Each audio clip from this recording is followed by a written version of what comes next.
Hello guys, it's Ocean. Welcome back to my channel. And in this video, I will be showcasing the beauty of Boracay Island and the food that are worth to try.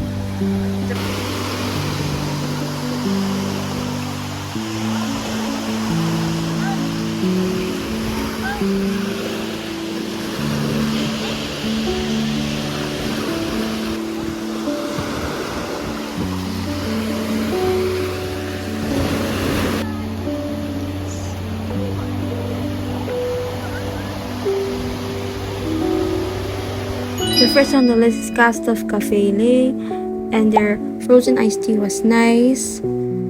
Their baby back ribs was the best, generally the best.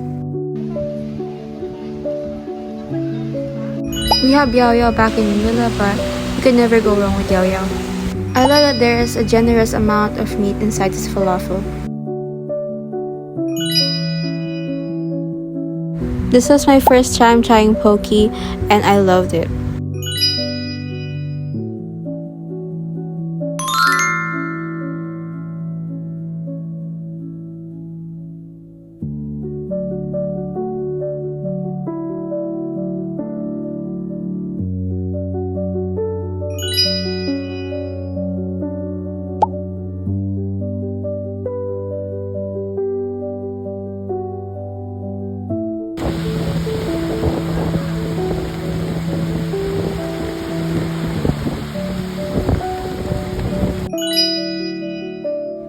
This fava is close to what I had in Vietnam.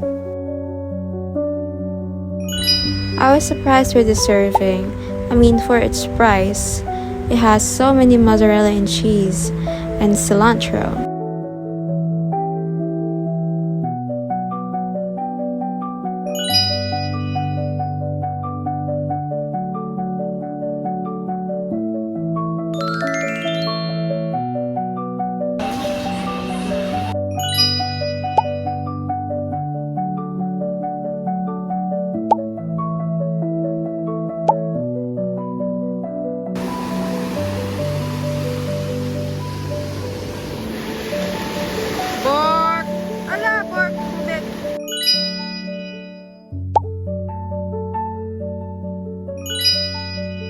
This one was a little unique.